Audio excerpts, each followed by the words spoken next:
Welcome to a mythic interlude, where time folds and the ancestors speak without language. This is the story of Bavuleli's awakening, and the reason behind his long wait. We enter the mythic space, a journey beyond the physical realm, to understand the weaving of destiny. After a long day of healing, Bavuleli lies down. His body is exhausted, but his spirit is wide awake, humming with a strange electricity as the ancestors draw close. He closes his eyes, and the world dissolves. He finds himself standing in a vast plain of stars. Not sky, not space, but something older. The ground shimmers like black water. The air vibrates with a low, continuous hum, the sound of creation breathing.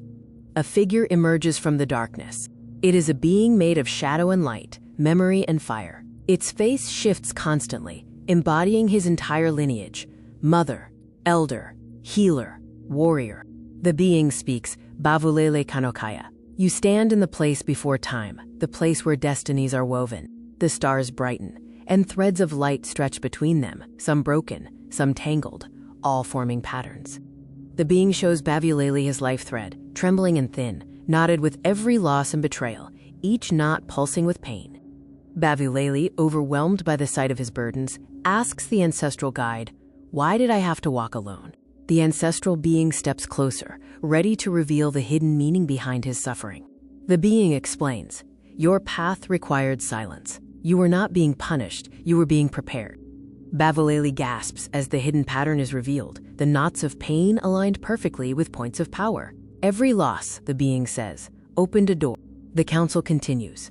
Every death cleared the path. Every betrayal removed a distraction. Every fire burned away what could not follow you. Bavuleli felt tears rise, understanding that his decades of suffering were meticulously planned, dictated by timing and the slow turning of ancestral wheels. The stars flare as the being stresses the slow progression of his readiness. You were not ready at 30. You were not ready at 40. You were not ready at 50. It wasn't until 60 that his spirit was finally strong enough to carry the immense weight of his calling and the power that came with it. The thread of his life glows, expanding to reveal a second thread. The fellow traveler. They had been moving toward each other for decades, separated only by timing. The two threads touch, and the plane of stars erupts in light. The being whispers, "Your 30-year wait was not a delay. It was a gestation." Bavuleli falls to his knees, reborn and overwhelmed by the cosmic truth of his path.